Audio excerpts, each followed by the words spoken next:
Dear God, I am ready for your help in removing from me the defects of character which I now realise are an obstacle to my recovery. Help me to continue being honest with myself and guide me towards spiritual and mental health. Amen. It is with much love and gratitude that the group welcomes Purdy, who's come along to share with us. Purdy, over to you. Hi, thanks, Katie. Good evening, guys. My name is Purdy. I'm a recovered addict, recovering human being. Thank you so much. It's a beautiful honour and a privilege, and wow, just to come in and speak about something that, is so close to my heart. Such a two beautiful steps, the spiritual seesaw, as I call it, that entirely ready to have God remove these defects of character, humbly ask him to remove our shortcomings. And it comes from, for me, from those steps, from that early, we come into these rooms, we have absolutely no idea of this stuff. The steps are designed so beautifully to take us through as our heart softens as we move through this process. Step one, we admitted we were powerless and life had become unmanageable. The word we in that. And I feel that, a great sense of we in this fellowship. It's absolutely incredible. And I think, the ink from the pages, but it's the blood from this fellowship that really lit a fire in my soul and still does today. We stand on the shoulders of giants. I get to hear people like Mike, Ralph, many people that I'm looking at on this screen, and anyone and everyone that just comes in, gets involved and does what it is. I was picked up in this fellowship on a 12-step call, battered and broken, and a guy told me, he said, Purdy, you're not a bad person. You're just sick like me. So that we admitted we were powerless.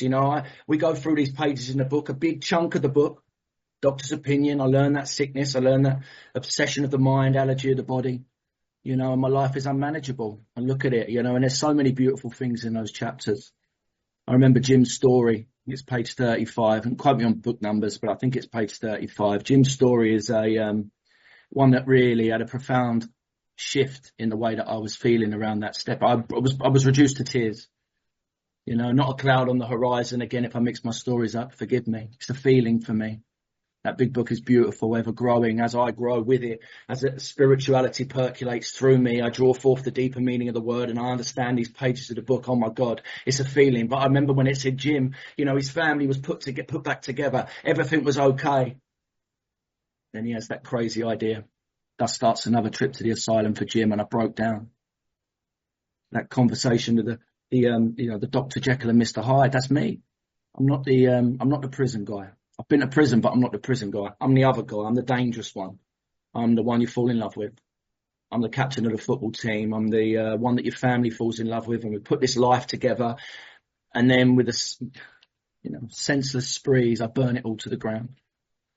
And then I claw my way back up, all the desperation of a drowning man, and I'm trying to grab hold of all these things and all these logs just to see if I can keep afloat, and I can't. I'm reminded of this powerlessness all the time. We come through step one. I need some hope, right? Came to believe in a power greater than myself could restore me to sanity. I look at the universe. I look at this thing, came to believe. I see it in others. I see it in all the speakers. I see it in these people that are lit up. I see it in these people. I can see the whites of their eyes and they're smiling. Oh my God. So I get it there first, but then I come to believe that there's a power greater than me. Are you sure about that? A power greater than me? Oh my God. I look at the universe and the metaphysical magnificence that is out there. This beautiful ocean that I got to swim in today. I'm looking a little bit suntanned today. It's because I've been in the sun. I've been in the sea. I've been embracing it. I've been listening to it. The waves as they crash in and they move back through the stones. The sun as it hits my face. The bird as it flies over, and I can just hear it in the distance. I feel it. I embrace it. It's every single part of me now. I am that lunatic that rolls around in the grass and hugs trees. I didn't used to be. I was a South London street kid. In fact, if I went back to the pubs that I used to frequent at now and said, guess what I'm doing now? They say, oh yeah, come in the car park. We'll have a word with you, mate. It's a beautiful life, and I get to embrace it now. I get to embrace the day, the night, the moon, the stars. Absolutely everything about it. The thunderstorms, lightning, the seasons as they move in and out. This incredible atmosphere, this oxygen and nitrogen component particles that I'm breathing in, the earth spinning at 1,000 miles an hour, these animals and rainforests and mountains, and oh my God, there might be a power greater than you, Purdy. Are you willing to believe that there might be something more powerful than you?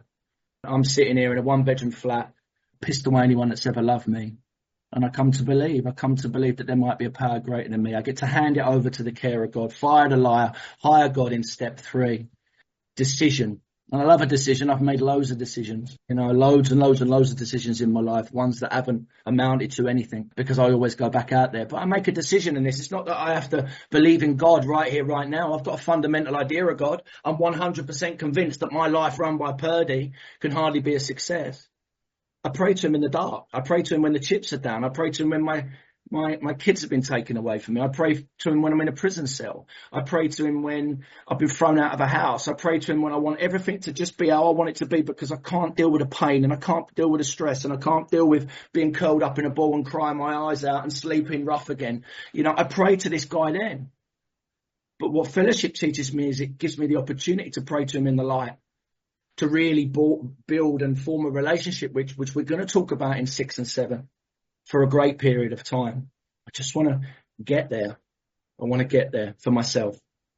So I get this opportunity to build this relationship in 6 and 7. I get this opportunity right here, right now to make a decision. Do you know what? I'm just going to do it. I don't know what I'm doing. CA have given me a load of prayers, a step 3 prayer and another prayer and a serenity prayer. And I'm doing it, but I'm not feeling it. Sometimes I am, sometimes I'm not. It's a bit, discombobulated at the start, and that's all cool. If you're brand new in these rooms, if you're brand new on here tonight, it's okay.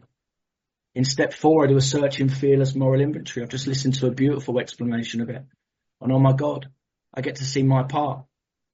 Beautifully described, and someone described it to me the same way. It's not a great big essay of stuff. It's just an opportunity for me to look at my part in it. It's an opportunity to keep it in the boxes, like the book, keep it in the boxes, bullet points. Business inventory, do that inventory, moral inventory, not inventory of everything that happened. I slept with Karen and Karen was the next door neighbour and Danny came round and Danny wanted to take my jaw off and me and Danny went, that's all the narrative. What was the feeling? How did it come about? And the step is designed so beautifully to do that. You see, I see my part in it, how I turn up in column 4, how I turn up, how I show up in the 7 deadly sins, in anger, in all these, in lust, in greed, in sloth, in all these things, how I show up. There are people that hurt me in life.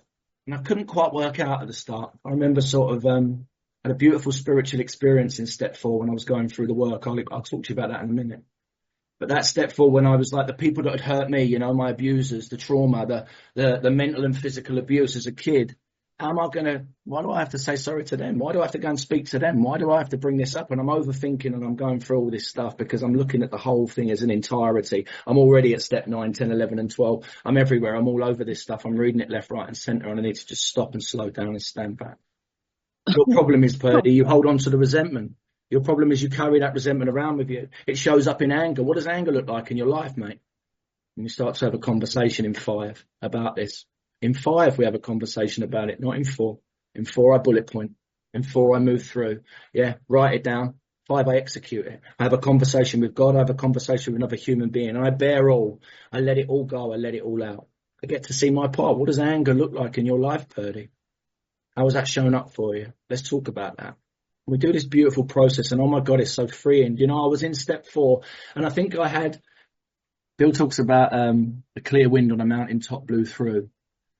God's impact on me was sudden and profound. There was a moment in my step 4 where I was getting a bit twisted up and I was in self for whatever. It was Friday the 13th. It was the 13th of May. I'm 2 years sober tomorrow, 1st of May. Incredible, really.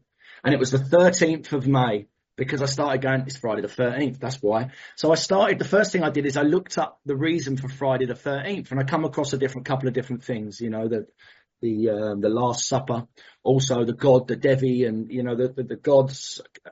Forgive me for not remembering it, but there was a troublesome God that came in. He was the 13th guest. Anyway, what happened is just by reading this stuff, it took me out of self, and then I sat there and I went into breath, and I was told to go and get in the sea.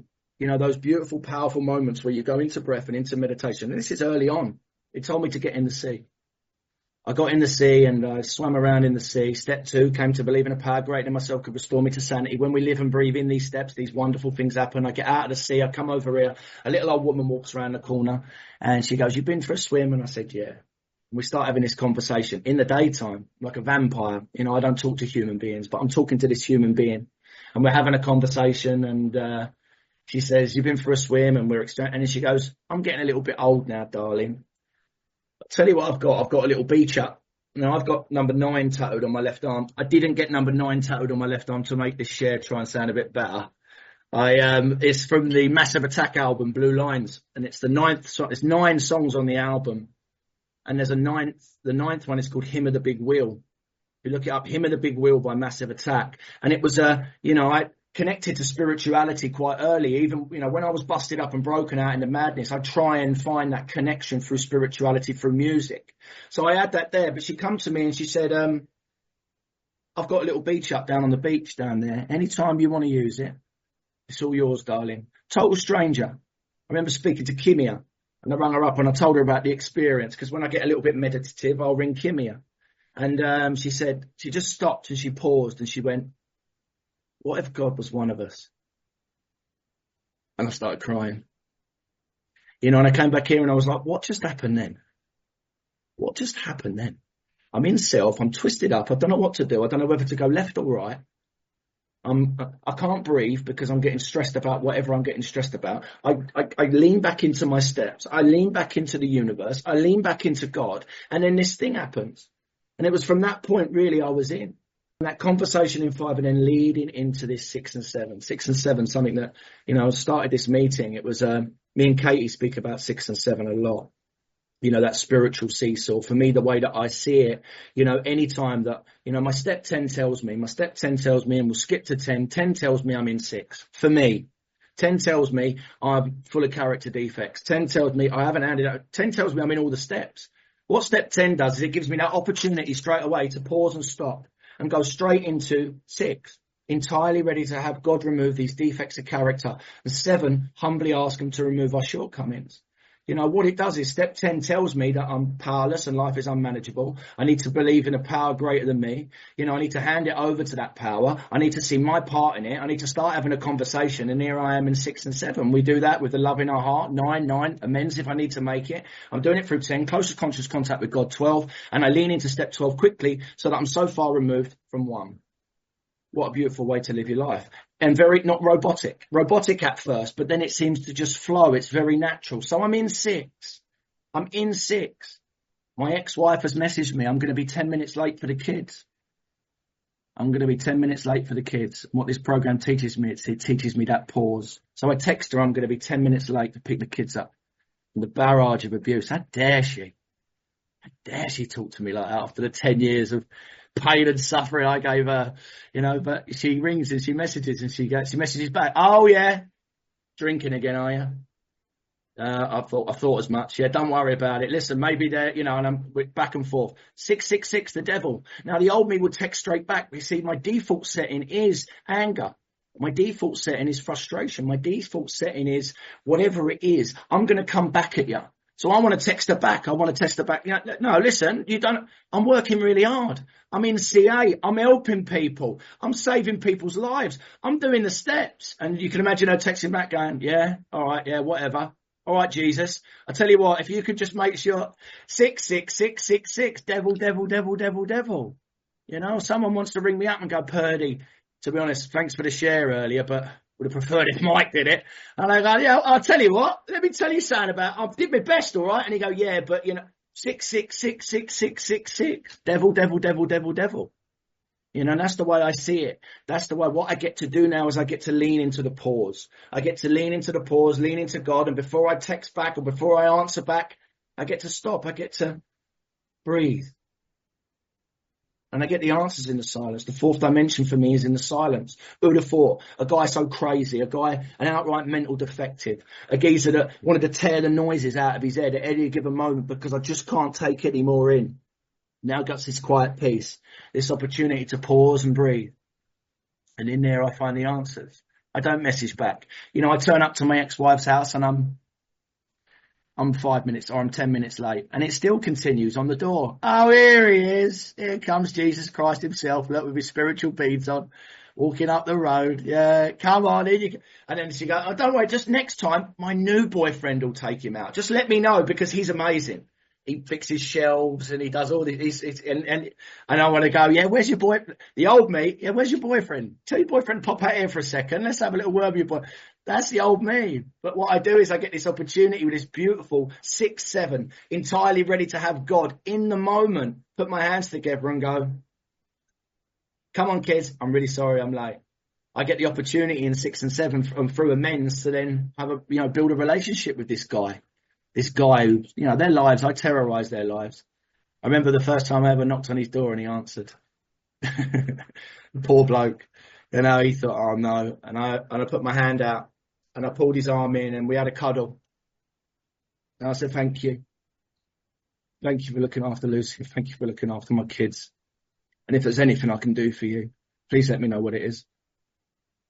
That 6 and 7 is just incredible, and it's gorgeous and it's beautiful. It's a men's process. This whole thing, this steps in its entirety. Wow. Totally and utterly life-changing.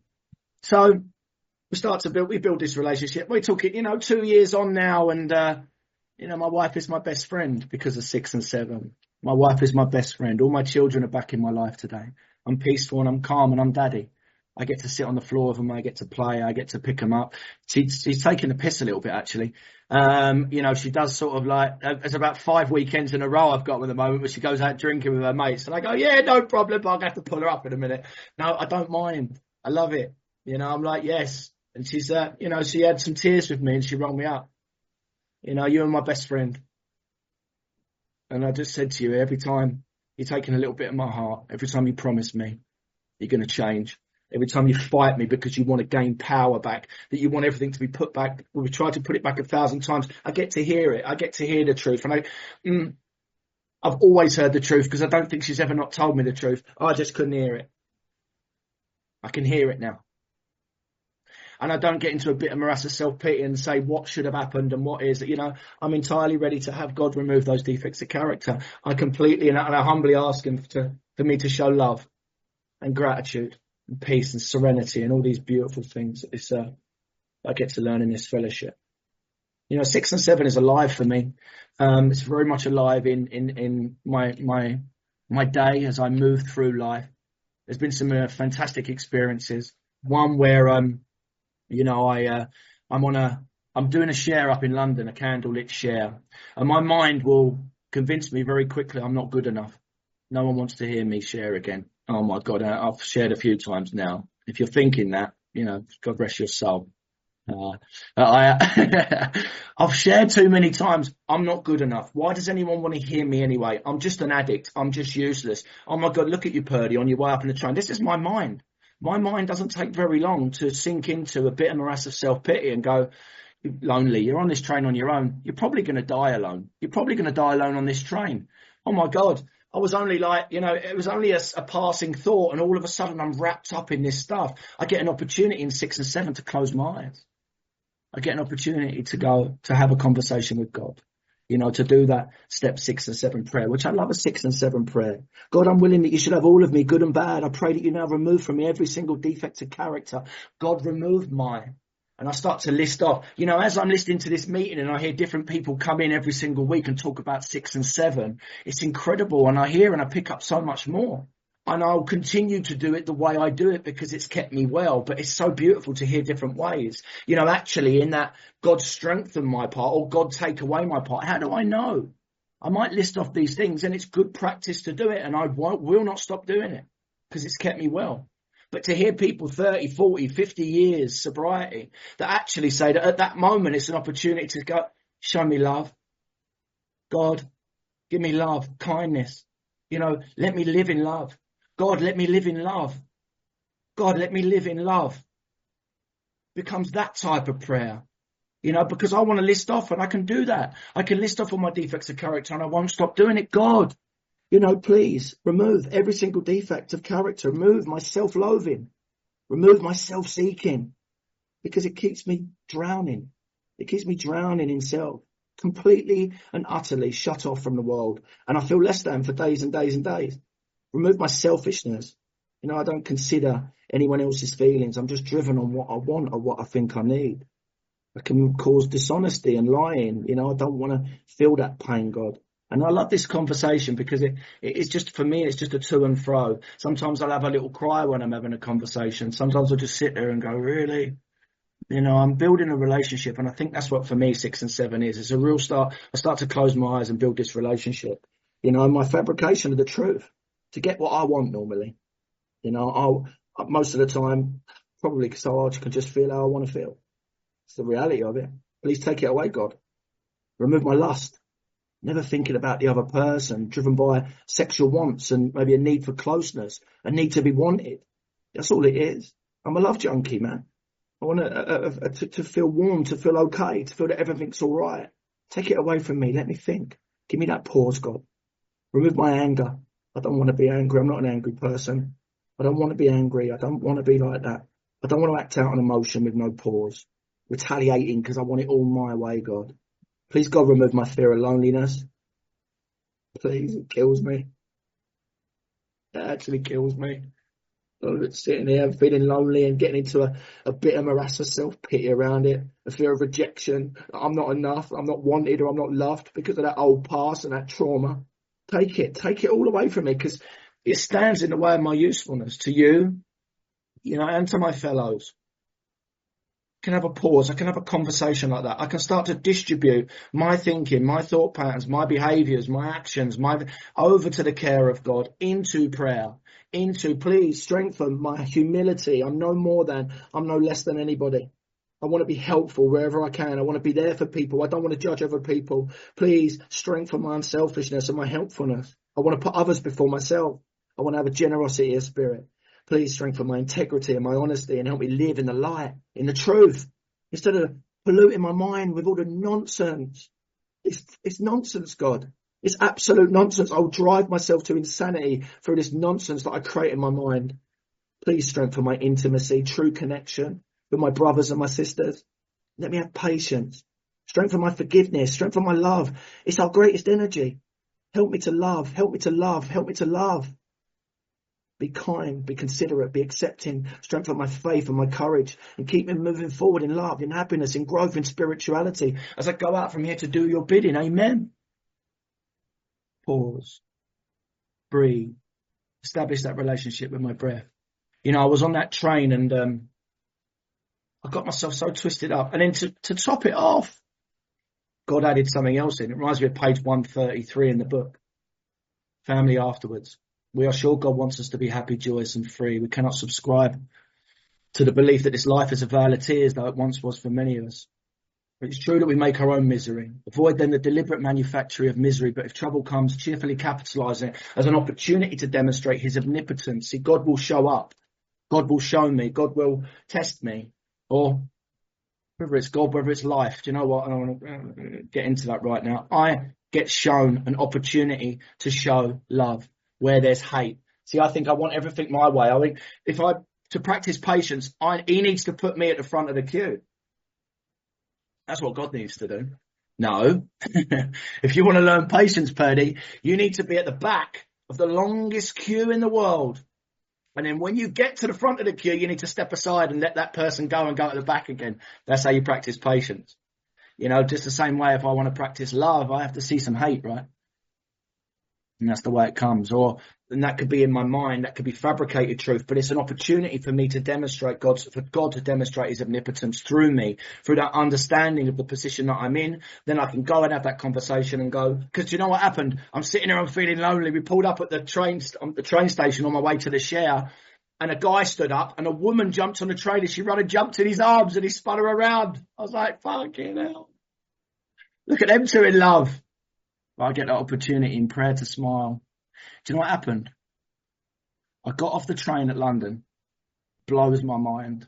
The power of this stuff.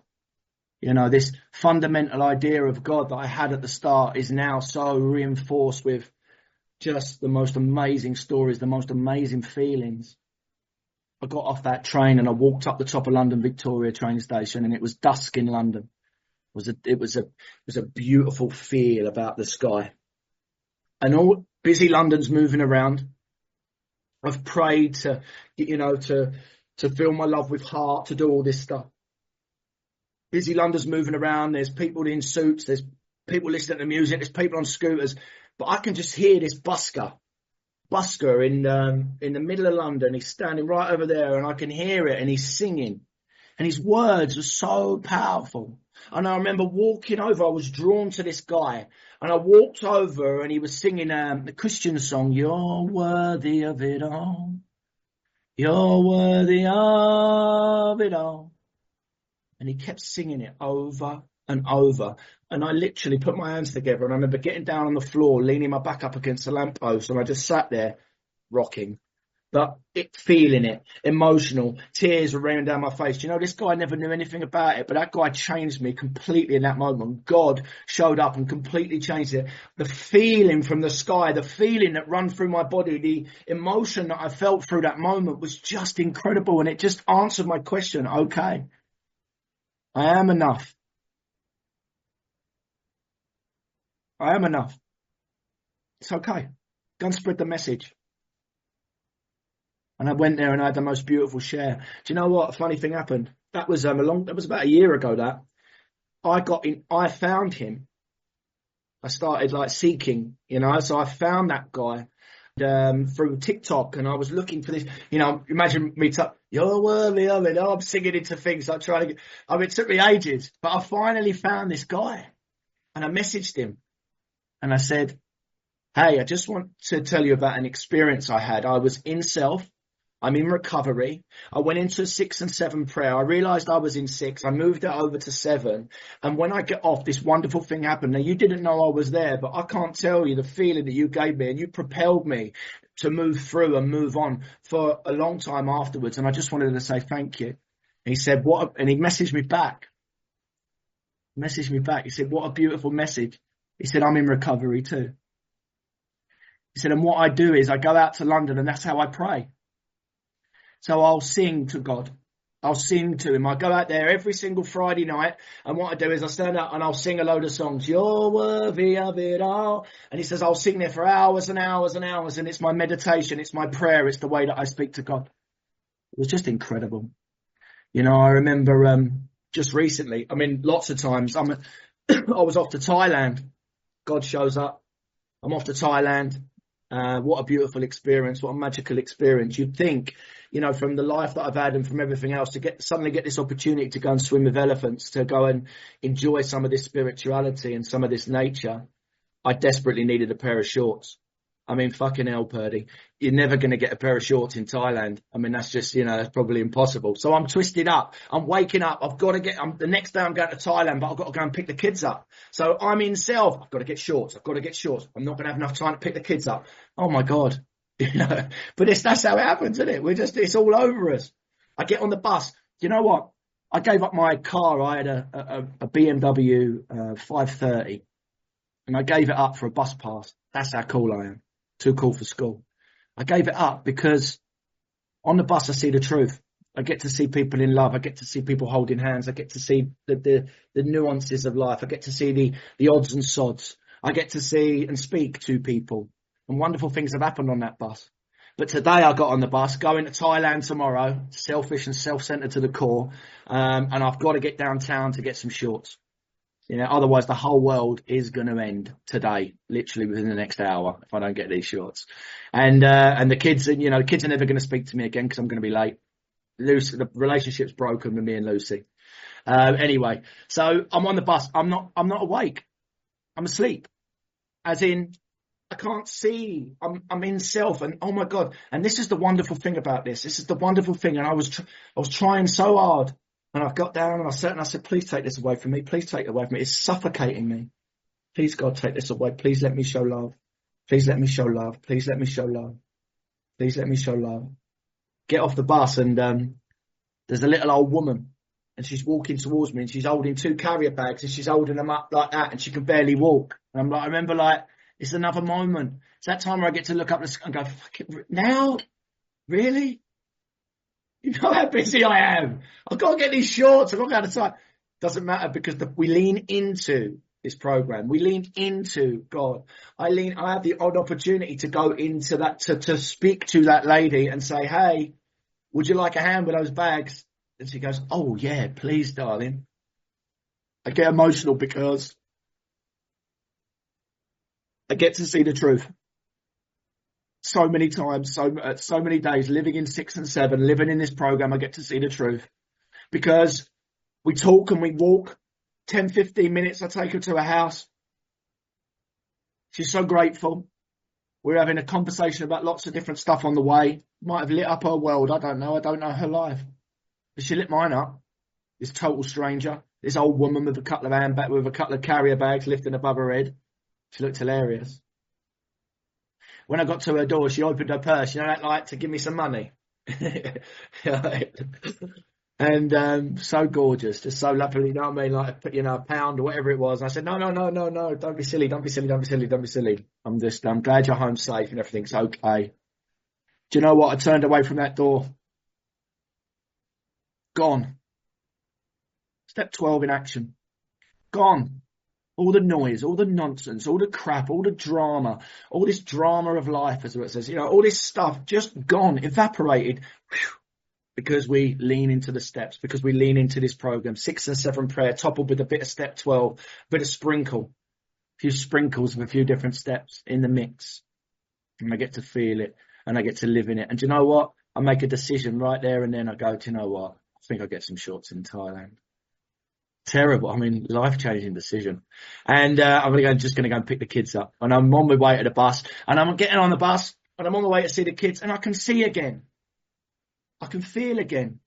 I'm awake. I'm alive. I'm talking to people on the bus. You know, it's incredible.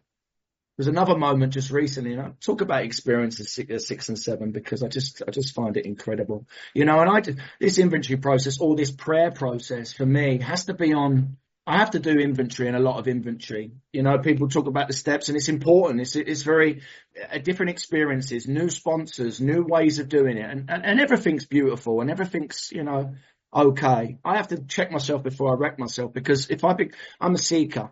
I'm a spiritual seeker. I know that. But I can seek in the wrong places and I'm aware of that now. You know, I could feel that, look, Bill Wilson could sponsor me. It wouldn't make a difference. Not if I weren't doing the steps. Makes no difference. See, what I don't want to look for is that Bill Wilson's going to help me. No human power can help me.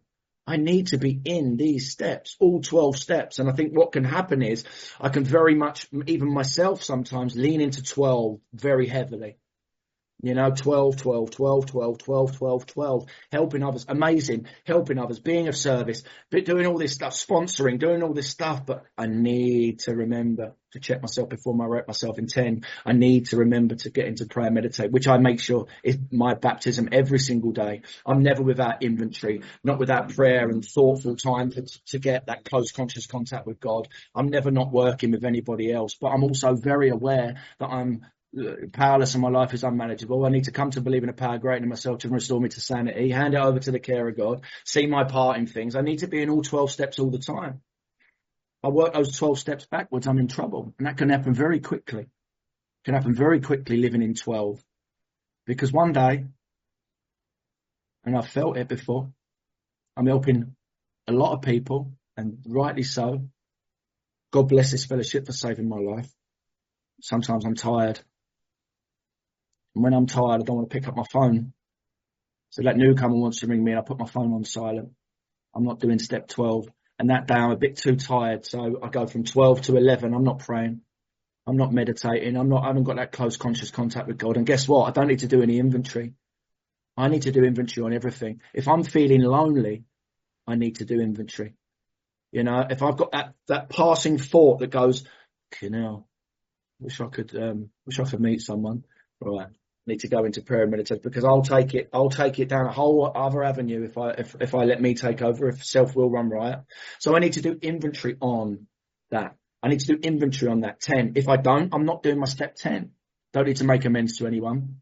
Principle of 8 is love. The love's pouring out of my heart. 7, I am praying to God today. Not today. Not today. I'm on the box sets. Yeah, I'm on the box sets today. I'm not entirely ready to go, God remove the defects of character because don't you realise how hard I'm working, how much I'm doing? You know what I mean? Doesn't anyone know? You know, and I get very quickly can get into that thought process. 5, not having a conversation with anybody. I'm not talking to God. I'm definitely not talking to you lot. Yeah, I need to shut my phone off. I need to be quiet. 4, 3, am I handing it over to the care of God? 2, do I believe that there's a power greater than me? And I'll tell you what, and it takes me 5 minutes to be powerless and my life to be unmanageable. So I need to maintain all steps all the time through 10, 11 and 12 into 6 and 7. You know, I took my kids to Wembley Stadium a little while ago to watch a football. Paul, God bless his soul, sent some tickets down. I took my kids and had the most beautiful night. It was really good. So much so, you know, God, I cry a lot. You know, like my son's friends at school, like their dad let me take his son to Wembley Stadium, you know. I just think of the monster that I was before. And I wasn't I was a nasty guy, you know, I was just so lost and an agent of chaos. And to have the opportunity where the dad goes, oh yeah, that'd be absolutely great, because I build these relationships with people now and I have a conversation with people now and I'm living in the world today and I'm calm and I'm peaceful and I'm meditative and I speak this. I didn't used to speak like this. I speak that way now. I've built these relationships with people at the school and, you know, he's my kids, mums and dads. And he said, yeah, oh, that'd be lovely. What a fantastic experience. So I'm now entrusted to go up to London to take not only my kid to football, but his friend. Magical stuff. So I'm up there in London and we're having the best time and we watch England and they win 3-0 and it was incredible. And we come out of the stadium and here he is again. I make a decision, and I'm going to finish on this because I just realised the time. I made a decision that they needed a program because I hadn't got them a program yet. If I didn't get them a program, the whole thing is going to be ruined. Yeah, it's all going to be ruined. I'm taking over their thoughts, their feelings, not that they've had the best time in the world. I'm on it. I don't mean to be like that. I want everything to be special. And when I try and make things special, I seem to make the wrong cake. So I'm training around Wembley Stadium. I look back now at it, it's hilarious. And I'm trying to find these programs, right, for the kids. And the kids are going, oh, where are we going, Daddy? And I'm like, are we playing football? I go, no, well, we're just going to have a little wander around here and I'm just going to see if I can get a couple of programs for you. Oh, okay. Gets to a point, I go, look, guys, we're just going to have to go home. They're like, yeah, all right, yeah. They're not interested in it. They've had the most wonderful time in the world, but my mind will convince me that it needs to be better. It needs to be a different way. So we're on the train, right? And 2 old boys, one was definitely in black, one was in brown. That really doesn't matter. I mean, it's not step for him, Jim. They both come in and they walk into the middle. They're standing there talking, and out of his pocket is a program. Now the kids, you know, on the tube stations in London, you've got at the end seats, there's the 2 glass, they've got like glass panels, and then so the kids are up that end, and I was about 4 seats up, sitting in a single seat. These 2 guys stood in front of me, and there's a program hanging out of his pocket. I went straight into, no matter, this is, oh my God, I'm peaceful and calm. I'm not going to do it. I'm not going to follow through with it. I have a program. I'm a sinner, but I'm working hard to be better and better and better, bit by bit, every single day. Best possible version of myself I can be, practicing spiritual principles in all of my affairs, leaning into 6 and 7. My brain goes, you can have that. How happy would the kids be? Just bump into him. Just like, you know, I'm going through the whole process in my head to the point where I had to go, whoa. Sit back in the chair and go almost laugh at myself, but have that conversation, open up that conversation with God. God, I'm willing that you should have all of me, good and bad. What's going on here? Are you seeing it? Are you looking at this? You are, aren't you? You're seeing it. What's going on here? God, please take that away from me. I've had the most beautiful time. Please take it away. Please let me show love. Please let me show happiness and kindness.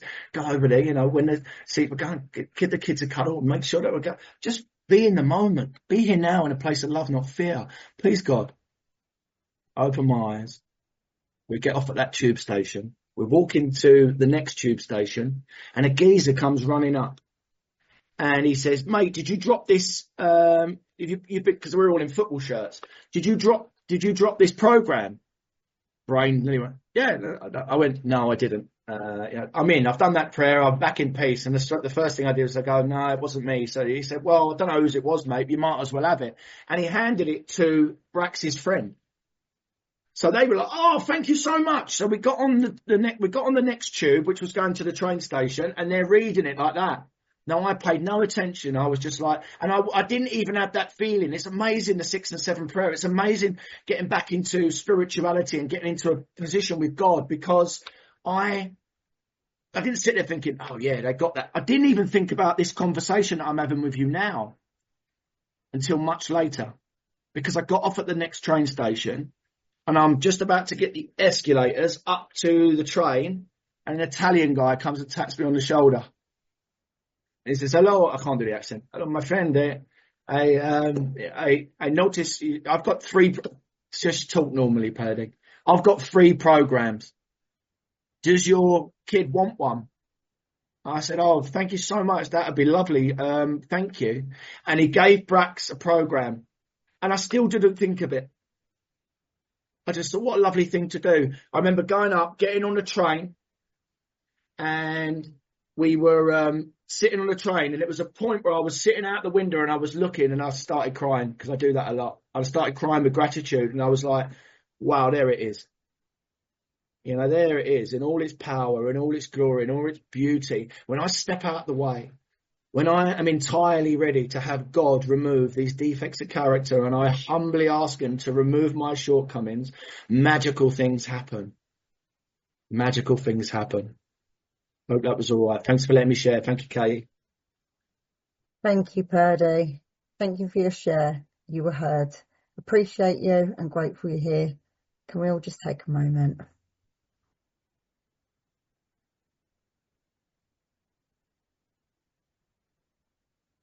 My Creator, I'm now willing that you should have all of me, good and bad. I pray that you now remove from me every single defect of character which stands in the way of my usefulness to you and my fellows. Grant me strength as I go out from here to do your bidding. Amen. I'd now like to hand the meeting back to Purdy to take us out of a prayer or reading of your choice. Yeah, thank you, Katie. Beautiful energy as always. Love you. Take a moment. God, I have no idea where I'm going. I do not see the road ahead of me. I cannot know for certain where it will end, nor do I really know myself. And the fact that I think I'm following your will does not mean that I'm actually doing so. But I believe that the desire to please you does in fact please you. And I hope that I have that desire in all that I'm doing. I hope that I will never do anything apart from that desire. And I know that if I do this, you will lead me by the right road, though I may know nothing about it. Therefore, I will trust you, always. Though I may seem to be lost in the shadow of death, I will not fear, for you are ever with me, and you will never leave me to face my perils alone. Amen.